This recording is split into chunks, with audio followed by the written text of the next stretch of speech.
Good morning. I think it's day 7 of being on Brock's train. Lots of events and cool people that I've been meeting, and mega alignment with all these ideas for changing the world. Crafting systems that just help align the collective inner voice, awakening the sleeping giant, which is, empowering all the youth to innovate and dream, is some of the ideas here. Obviously, my personal ideas with Systemic Altruism Foundation, which is the philanthropy that I launched around 5 months ago, are just hyper aligned with all this stuff. So I gave Brock the pitch 2 nights ago on that, as well as Persist Ventures, which is the innovation engine that I've been crafting with projects, which I'm very, very excited about. Really just excited about playing with the magic, which is coming out of the frontier, in order to spawn positive narratives for the world and to empower people to bring out those ineffable inner universes, to align a collective voice with a WeMotions idea. Is that's kind of building a attention blueprint online to act as a motion culture rather than cancel culture. So it's like, how do we change the forward? How do we not have a reactionary type of mindset, but try to be motioning the future based on our collective motions, which is why it's called WeMotions. That, along with Empowerverse, which is an aligned AI TikTok sort of platform meant to bring out these higher virtues and be a feed of collective wisdom and sense making, sorted based on maximizing value for the user. These are just salient touch points that I think are important to come to market, important to upgrade the system of how we dream and collectively shape the future. Musk kind of takes this approach of, yeah, with this AI world, maybe we'll need Neuralink to tap our brains into it to individually grab this power, but I really believe in the idea that our collective power has not emerged, and that's more important. Kind of an aspect of decentralization, acceleration. And lots of people talking about these ideas now, lots of people working on awesome visions, lots of alignment. It makes me excited. Thank you so much. I got a smoothie from Maya, and yes.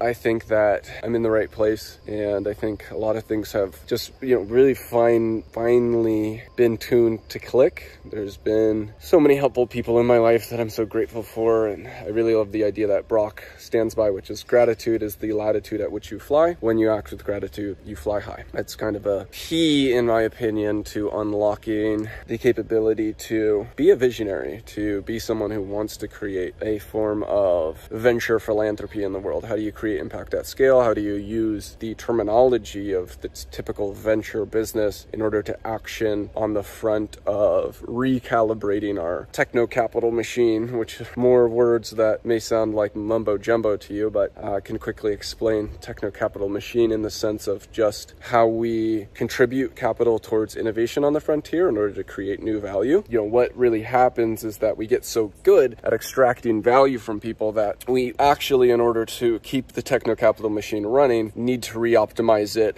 to focus on value for people themselves. And this is just on the nature of an extracted society who has very powerful machinery such as TikTok kind of attacking our brain structure and feeding us a dopamine cocktail and pushing us towards the bottom of the brainstem. This isn't good for the techno-capital machine overall. So we're entering an era where the projects which are aimed at bettering people are finding ways to actually align themselves as a venture, as something which can utilize, of course, Web3 as a place where you can kind of create a new value system that is based on how much people value it. This is the capability to create a currency, something that was only the capability of nation states previously. And obviously a hot subject because a lot of people have utilized that capability for short form self-financial gain and kind of attacked their community and stole from their communities. And so there's definitely a lot of mistrust, and the white pill to that, the white pill being kind of the positive aspect of this, is that we have a more resilient investor network. All people who are looking at investing in projects have better reasoning capabilities to do higher due diligence, and we're also building better and better tools to do due diligence, such as a lot of cheaper smart contract auditing. Smart contracts are the underlying level or nature of which a token operates, and so there's ways that these things can be set up to be proofed against the scam and thieving aspects, which is kind of relinquishing control over the capability to create tokens or to pull the liquidity and And these are becoming just commonplace practices for new investors to kind of require these projects to be audited, to follow these practices. So it is a learning process, and that is what reality offers all of us, is a continuation of the capability to find wisdom. And of course, finding that wisdom is somewhat metaphorical to how we used to. Someone's got to eat from the berry bush and get poisoned for us to know that that berry bush is poisonous. And how can we now kind of test these things first?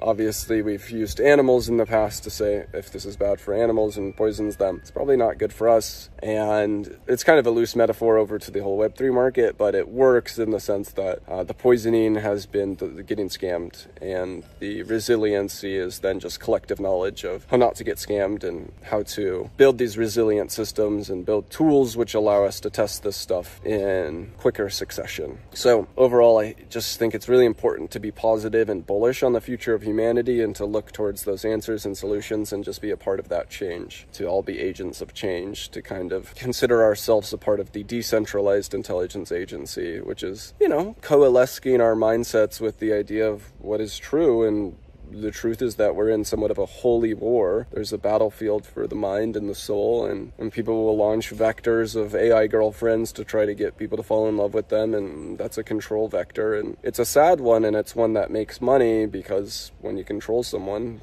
you can extract from them. And so it's just important to kind of make sure as many nodes of this system are empowered to protect and defend and help make the positive changes that we need to make. Overall, since I'm someone who is filled with all these answers of what we can do, of the systems that we can create to better our organism and our resiliency of our organism and our connectedness of our organism, I'm bullish on that. I'm bullish on not just the individual aspect of neural linking and connecting to this growing intelligence, but to just create systems that help our collective sense making and search for wisdom and maximizing value for users through media is one such way to do that, which is the mission of Empowerverse. If you want to read deeper on that, I think docs.empowerverse.org has just such amazing solution space and writings that I actually took from Tim Urban, who's an advisor or close friend of Elon Musk, because he is so great at kind of parlaying these writings and drawings that take high-level, high-minded ideas and connect them with a simple and fun way to digest them. So not everyone, of course, needs to digest all of that, but the more people that do, the better. And the more people that just support the projects that act as the solution space of what these problems are, the better as well. So I'm bullish. I hold these answers within my heart, which allows my existential awareness of the future we're heading into to be more of existential awakening towards myself, actioning these plans and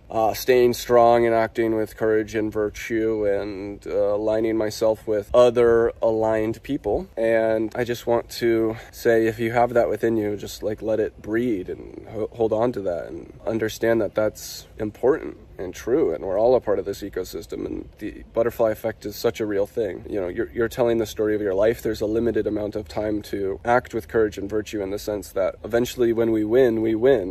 And some people call that Judgment Day. I like to call that No Judgment Day. It's kind of less important to judge ourselves after a certain point of building our collective intelligence to a certain degree. So hold on to those values, align yourself with these projects which push these values, understand that the only scarce resource you should worry about accumulating is good karma, or how many love points that you have. And I call this idea enlightened capitalism, and I think that's an era we're entering. I think there's more people recognizing that we will reach material abundance, and what is important in the new meritocracy that's emerging is merit, acting in line with merit. I'm going to pull up the definition of merit just because I think it's good to reiterate: to deserve or be worthy of something, especially reward, punishment, or attention. So our meritocracy stage, being TikTok and these platforms, platform the wrong thing because they're optimized to extract from people. So when you become an extractionary figure, such as posting lewd images and thirst traps and these sorts of things, then, our meritocracy is misaligned. So rebuilding that merit system with projects such as designer charity goods, where you're flexing the fact that you built a house. The term I love is, if a penny saved is a penny earned, a Louis bag is a home burned, then we win. And these ideas are so much bigger than myself, so I can craft the ideas and blueprints, and I think that's my place in the world, is kind of being a philosopher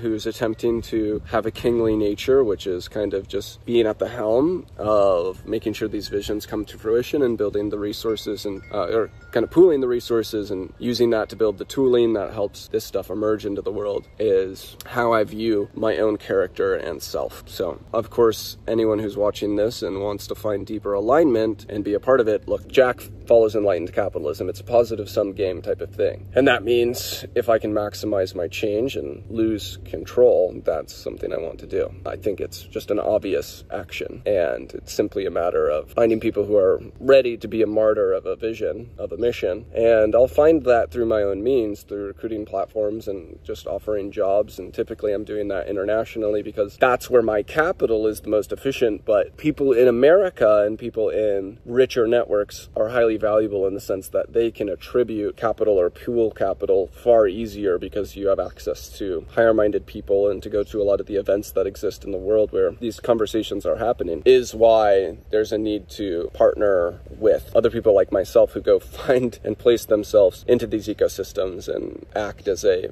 voice and solution maker and representative of these ideas which are powerful and important and salient in creating change. It somewhat merges an aspect of spirituality of simply ordering what is higher good and doing that in a touch point with not just diving deeper into meditations and retreats, but how do we build technology that facilitates that, and how do we build new projects which act as solutions to these messed up systems. We just do it. You just focus on it. It's that easy. So exciting times, emergent times, and it's a blessing to be able to be a part of it, honestly. You know, the time is now. Cheers.